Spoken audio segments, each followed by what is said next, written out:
Welcome, everybody. My name's Scott Patton. I'm the Dean of Blogonomics and Podology, also known as the Podfather and AKA the Elder Nomad. I happen to be in Medellin, Colombia right now. Hope everything is well where you are at. And this is my first AMA, Ask Me Anything. And so far, I have 0 viewers, so I might just answer my own questions. And one of the things that people ask me a lot about is, how can you travel the world? How can you be successful in business as a solo entrepreneur? And I think there's a number of keys to it. The first key is having a servant's heart. The number one aspect of this is you need to be totally focused on helping your clients, not just in the areas that maybe you're known as an expert in. Then that brings me to the second one, which is being known as an expert. And it's one thing for you to say, hey, I'm the world's best, I don't know, I got the world's best beard. But it's another thing when Fashion Magazine says, best beard in the world is yours. And so credibility, second-party endorsements are really, really important. And of course, doing what you love, I think, is another aspect of success that's really crucial. And in my journey through life, things really changed when I joined Udemy and I started showing people I had 10,000 students or I had 20,000 students, and now I have a lot more. And I think Udemy is a great place for credibility. And so if you already have a foundation where there's something you've been doing, like I had been teaching people how to podcast for 12, 13, 14 years before before Earl told me, you have to make a video course, Scott. And I didn't want to, but because I respected Earl so much, I said, okay, I'll do it. And how can I do it differently? And one of the things that I did was I went to Machu Picchu. So I traveled from Vancouver, Canada to Machu Picchu about 5 or 6 years ago. And because I thought, like, if you look at this background, it's boring. I would love to show you Medellin in the background, but the sun is too bright and either you'll see me and I'll be blacked out or it'll be overexposed or I'll be squinting. So, but how can you make it interesting? And so I thought, well, Machu Picchu as a background would be fascinating. Let's do that. And so my course automatically stood out from the other courses. It became successful and other people wanted to emulate that success. So I started making courses with them. And that's why I have over 150 courses right now. And I just want to share my screen and show you. Let me just bring this over. Here's my Udemy page, and I have 419,000 students. I have over 10,000 reviews, and I have to be honest. Let me do this differently. If you'd have told me that would be the case, I would have never believed it in a million years. So it's pretty exciting for me to be able to show you this and say I've almost got 500,000 students. And have all of them taken my courses? No. There's lots of people buy courses, never watch them. Have they all, thought they were the world's greatest? No. Some people don't like my style, and that's fine, right? You find your tribe. And one of the things that from my perspective, what I do, it's like my goal in doing these courses was to do lots of courses, teach lots of people, and have a monthly income that was somewhat reliable. Udemy has its ups and downs. Black Friday, January 1st, the spring are usually when the big months are. Summertime, people are on holidays, back to school. Well, I'm going back to school. Why would I want to learn anything else? So so I have this wide variety. It fluctuates a little bit, not too much. And the big months are big, but the rest of the months are fairly steady. And that was my goal. But if someone is looking to put on courses, that's not your goal. well, I mean, it could be your goal, but it's not a good idea if that's your goal, because a lot of these courses don't make a lot of money, but you can get a lot of people into them. So for example, stock option trading, right? It doesn't say how many students I've got. I don't know if I can find out.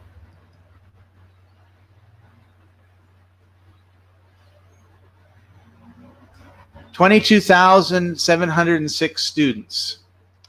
You know, so what does that mean? It means that I have something that I could take to anybody in the stock option industry and get on their stage. And it wouldn't be me necessarily, it would be the person that taught the course. And that leverage is really key to success. Like, there's lots of people that want to learn different things. There's lots of ways people learn, and there's lots of ways that you can get in front of those people. And the number one way, of course, is by having something that gives you credibility in their eyes.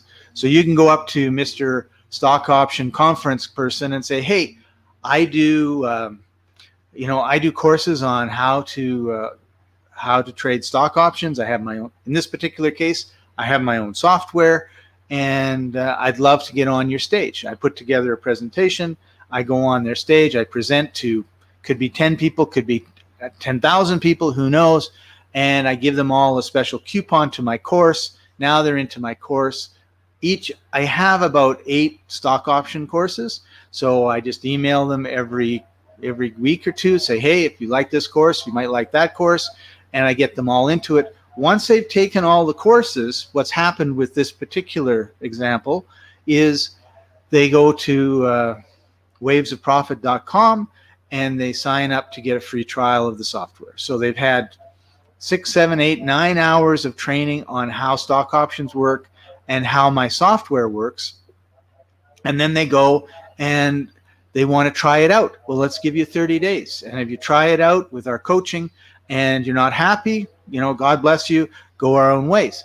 But the people that go through this process stick with the software because they're making money with the software for years and years and years. Like there's, 6, 7, 8, 9 years, we've had the same people paying us the same subscription to use the software. And it's a very nice, steady, slowly growing business, because it's not my business, it's my instructor's business, and the instructor is responsible. So in that particular case, they're not doing a very good job. That's the way it is. Real Estate with Jay Connor. People take the course, they understand Jay is an expert, and let me just check to see how many students we have in here.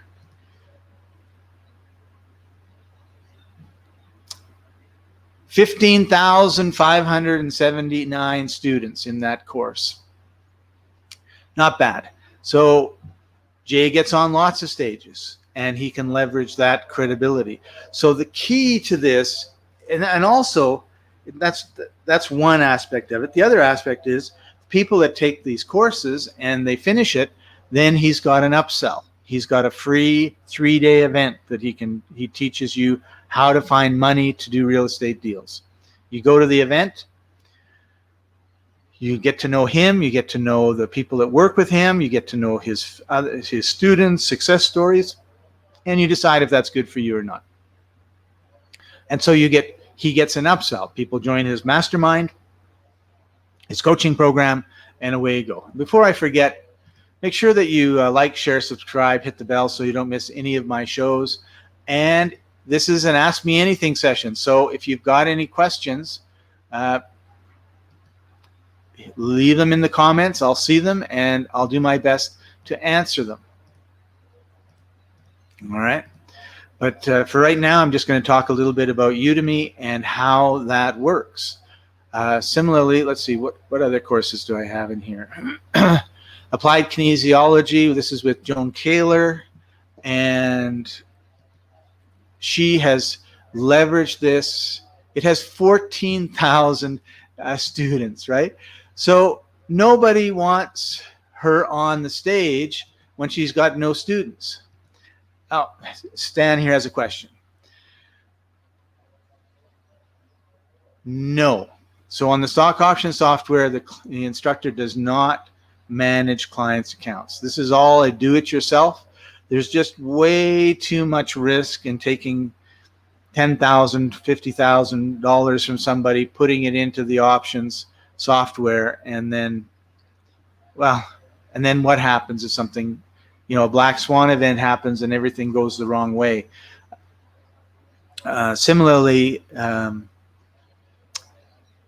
everybody learns how to do it and they just want to trade their own money, right? So, but you bring up a great, well, I didn't bring it up, but it strikes me as a great segue to this, and that is, how much money do you need? Like, sit down and figure out, this is my rent, this is my food, these are the utilities, this is my car, this is my, fun, whatever it is, fun that you want to do, this is what I want to spend on a vacation, this is how much I want to save for my retirement, and put together a plan, and then figure out what that number is. If it's $1,000, $10,000, $100,000 a month, like whatever it is, and then how can you make that amount of money? And so, the stock option guys, they're not greedy. And that's one of the things they teach is don't be greedy. If you're greedy in stock options or the stock market, you're going to lose money. So pretty much, not maybe today, but it's going to happen. So don't be greedy. So what sort of lifestyle is a good lifestyle? So they're all the instructors and the coaches are living a good lifestyle that they want. And also, don't just think about the money. Think about, like, what do you want to do with your time? If you didn't have to show up for 8 or 12 hours a day, what would you do? What sort of things would you like to do? And then, because until you come up with those answers to those questions, your subconscious is going to say, well, I guess he still likes, working 8 or 12 hours. We won't pay any attention to opportunities that come by or other things that we could do to, do what we want to do. And, so anyway, hopefully that answers that questions. Getting back to Joan and this course, she's been asked to speak internationally because she's got 20 courses and she's got probably 80 to 120,000 students. I didn't know we had that many students in that course, but it all came up to credibility. The other thing that she learned was, how to present. Because when you're making these courses, it's a lot different than actually doing the work that you're doing. You learn to present, you learn to be more confident, you learn how to project your voice, how to get everything excited, and everybody excited about what it is that you're teaching. So there's a lot of side benefits in terms of your speaking career, your ability to work with other people, and your ability to put together courses. And the courses that I put together are generally 60 minutes to 90 minutes long, and they take 3 hours of my time, 3 hours of the co-instructor's time, and whatever time it takes the video editor. Now that I'm using StreamYard, the video editing is a lot less, and we get the courses done a lot faster. These are not high-end courses. These are lead generation courses where you're going to get paid $1, $2 a student. The good news is Udemy does almost all the selling, and they're very good at it. So if you have a course that resonates with Udemy's student base of 55 million people, then you're going to be getting lots of students in. Some will pay, some will be free. You're going to get the credibility. Some of those students will go for your upsells, which is why a back end is so important. You do the course. What is the purpose? Purpose is to get them into my software. It's to get them into my training, to get them into my one-on-one training or my coaching or whatever it happens to be. So you need to have a plan, and this is one way. This is one way to attract your ideal clients. And the reason it is these are people who are spending money to learn from you. And once they've spent money and they've taken your course, they've been with you for an hour and a half on one course, maybe an hour and a half on another, maybe 2 hours on a third course. I have 153 courses, so I expect you, if you're working with me, to make a lot of courses over the next couple of years. Or there's no point. People that do one course and then disappear, and there are many of those, nothing ever happens. And they go, oh, I got 50-cent PayPal distribution from Udemy. Yeah, well, that 50 cents is how much value your course brought to the Udemy marketplace. And if you just do one, it's never going to be a lot of value. You need to do lots more, and you get better as you do lots more. So how was I going to finish this off? The key is lots of oh yeah. So what's the alternative? The alternative is you put a web page up, say, hey, join my whatever it is that you're doing, and you're going to have to pay Facebook for ads or Google for ads, and then all of a sudden you get a cold person. In other words, someone who had no idea who you are, no idea what you're about, that you paid money for them to come and see what you're about, and they're going to take a look, and 5 seconds later they're going to bounce. Whereas with Udemy, you're getting people that love you, they're warm, they want more of what it is that you have to share, and Udemy pays you $1 or $5 or $10 for that person. And that's that's really the difference. And I call it reverse marketing.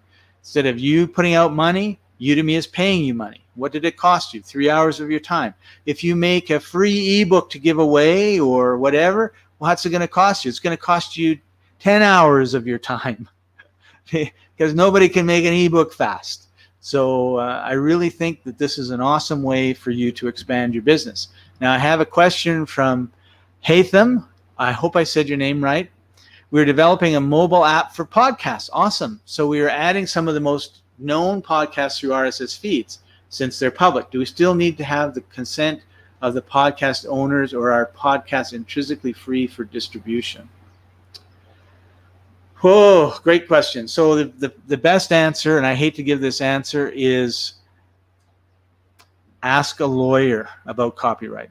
Having said that, people submit their podcasts to Apple Podcasts, Google Play, Spotify, Amazon, all the rest of them. They want them distributed all over the place. What I would recommend doing is, first of all, go to like Libsyn.com. Just a sec. Let me just put it in the comments here and show you what it is. Okay.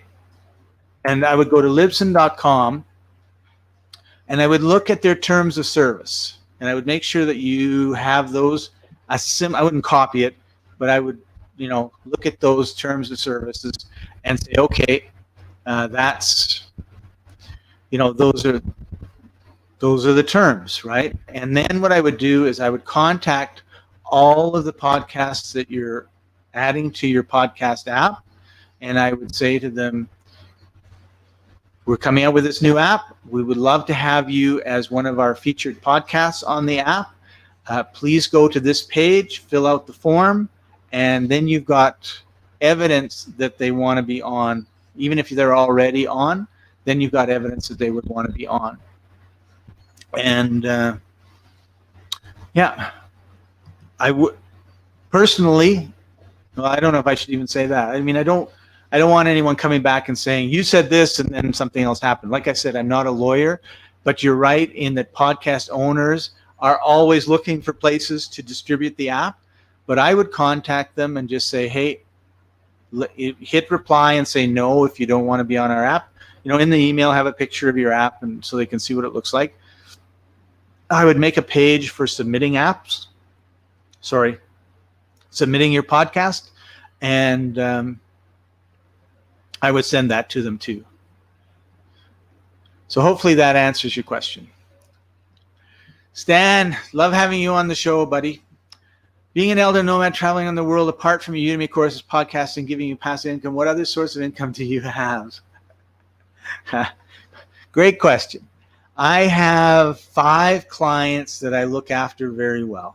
And what I do for them is I do I record videos for them, and some of them go live, and you've been on some of them, and some of them don't. We then take the videos, we extract the audio, we make a audio podcast out of it. We then get transcriptions, and we make blog posts that have the video embedded in the blog post. We then do something that's really important, which is backlinking. It's really crucial that we have backlinks to the blog posts on their site, backlinks to the YouTube videos, to the podcast pages, and all that sort of stuff, and we do that as well. And then there's a bunch of other things that we do that it's just all part of this massive plan that we put together for them.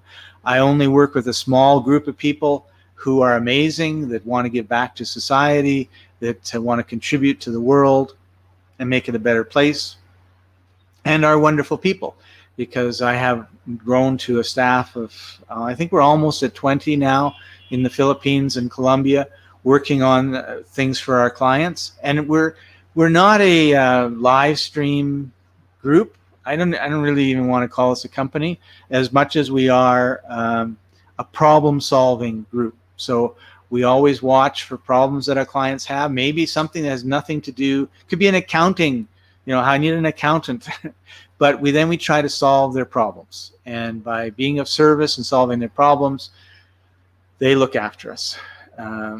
The other key is, the other side of income is expenses. So I happen to be in Medellin. It's very inexpensive to live here, especially if you don't have a girlfriend. If in Colombia they joke that it's cheap to live here until you get a girlfriend, then it's expensive. But compared to the United States and Canada, it's very inexpensive. A lot of the traveling that I do is house sitting.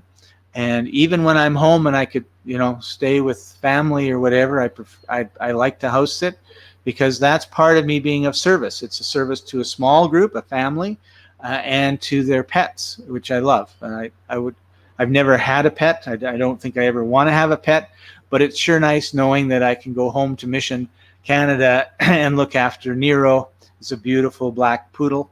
Or I can go to Ecuador and look after 2 cats. And these pets already, a lot of them will already know me, because I'm tending to go back to places where I have connections with the pets. And the nice thing about house sitting is you are in the community. Traveling for 5 years in staying in hotels, no matter if they're 5-star or not, is boring. I don't care what you say, because you're just dealing with the tourist and the tourist servers, as opposed to being out in the community. I love the fact that I go out in this community and I know the guy that sits on the street playing the saxophone, and I know the local grocer, and I know the people that are around here. And of course I stand out compared to, say, the other people that are living in the neighborhood, but that's what I do. So to answer kind of the unspoken question is, I would find a skill that I like, and then I would get really good at it. So, and it would be a virtual type of skill. So in other words, something that someone halfway around the world could use, as well as someone nearby. And generally speaking, it could be, there's tons of possibilities, but if you know how to make good images, right? Like, whether they're posters or infographics. There's posters, there's infographics, there's quote graphics, there's memes, there's YouTube thumbnails, there's podcast thumbnails, there's promotional stuff, there's photography. It just goes on and on and on and on and on. And I would pick 1 or 2 and get really good at it. For example, infographics. Right? If you got really good at infographics, and you told me, then I would look at my clients and say, how can we make an infographic for my clients? Right? They're in real estate, they're in hard money, and there might be some way of doing it. But then I would look at the infographics that are out here, like who's using them a lot. News organizations, other people, and then how many. Then you go on to, say, someplace like Upwork and just say, okay, and I'm talking about infographics as an example, but it could apply to could apply to anything, video editing, audio editing, accounting, whatever the service is that you want to do. And then I would go to Upwork and I'd say, okay, like, what are people charging for this? $5 an hour, $100 an infographic, like what, and find out what it is. In the beginning, you have to sample. I come from the grocery industry, and We would, on Saturday, we've got more people coming in than any other day of the week. We'd have someone cutting up cheese and giving you a little square of cheese. We'd have someone sampling Coca-Cola and giving people, or Coke's latest whatever. We'd have people in the bakery. They'd be chopping up muffins and giving people tastes of muffins. And what happens when that happens is people buy all that stuff. They go, oh, I really like the cheese. But not only that, it's the law of reciprocity. We're giving them something for free, and they want to reciprocate. So they buy a package of cheese. Oh, that was good. I like it. I'm buying it, right? If we didn't give them the cheese, they wouldn't buy the cheese. If we didn't give them the muffins, they wouldn't buy the muffins. They buy a little bit, but not, I mean, it's like 10 times more. Like if we sell one case of something and depending on your store, of course, and we sample that product, we're going to sell 20 cases of it in a day. So it's a really powerful thing. And I do the same thing. I would say, hey, and it's what I did when I started with websites and building websites. I gave a bunch of free ones away. I'll do it for free. I needed the testimonials. I needed the customers. The customers would tell their friends. And the next thing you know, I'm doing lots of websites. So if you do infographics, you find people that could use an infographic and you make one for them. Or you just say, hey, I want to make an infographic for you. It's free. It's part of my growing my business. I need a testimonial. It's never really like free. It's the exchange. But instead of exchanging money for it, I want to exchange a testimonial if you like it, right? So then you have a web page. You've got like on Blogger or WordPress.com. It could be free. You put up your samples. You put up your testimonials.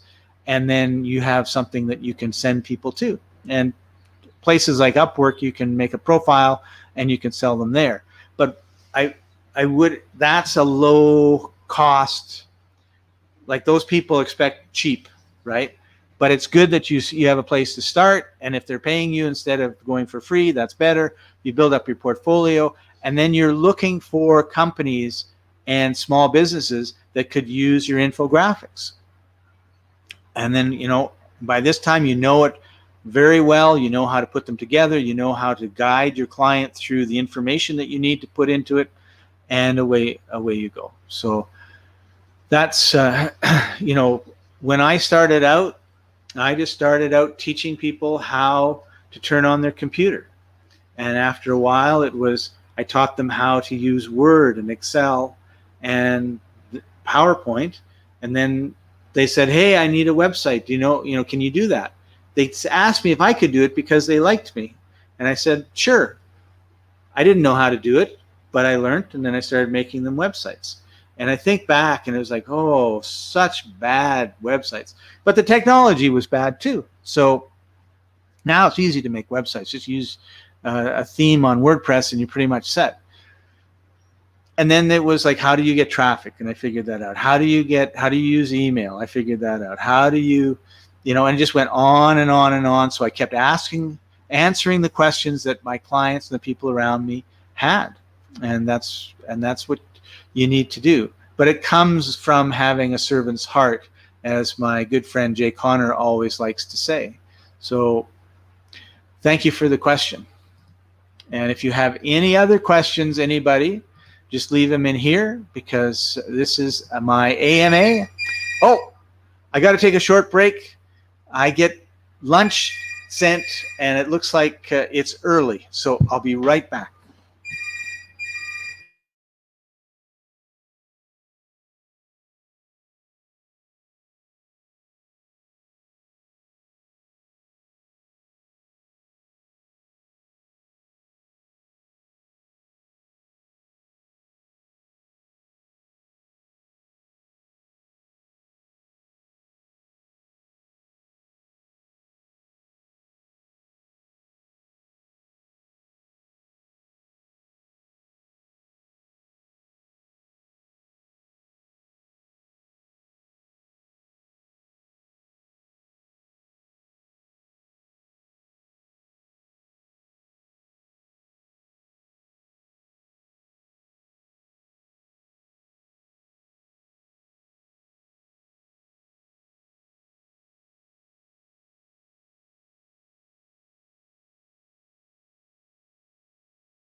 Thanks for hanging in. When the lockdown started, restaurants had a big problem. No one could go. People like me had a big problem. I couldn't go. So I joined some Facebook groups that have with expats and locals, and they started delivering. So I don't know if you can kind of see this. This is my lunch, and it's pineapple, and I think it's beef, tomatoes, cucumbers, and then either rice or quinoa. So I'll have that a little later. And there's enough for 2 meals. And it's not very expensive. Well, it's not expensive at all as far as I'm concerned, but it was great. So in the beginning, I would get a meal, 2 meals, lunch and dinner sent. And I quickly realized that was way too much food. And now they come about 3 times a week. Plus also we're allowed out. We can go out. And I'm on the 9th floor of an 8th floor building. So I have a studio apartment, and half of it is a terrace. It's open. And I made a commitment to walking up the stairs every time I got my lunch, because that would be really good exercise. And that's why I'm huffing and puffing. So I don't know where we were, but I think we have a question from Stan again. Question well answered and expounded. It really inspires me how you are a self-taught guru. Well, yeah, thank you. In the internet marketing space and your burning desire to continue discovering things around the internet. This reminds me some months back when you created a video as you were trying to use the StreamYard software. Yes. And you can see the difference, right? Like there's, I'm a lot better at it, and we're able to make some videos. And let me just, this is, I do a free-ebooks.net live stream right before this one. And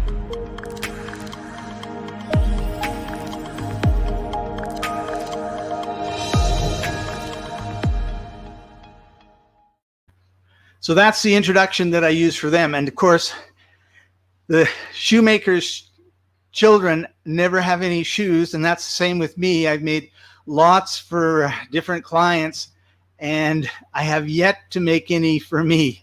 So let me show you another one. I really like these.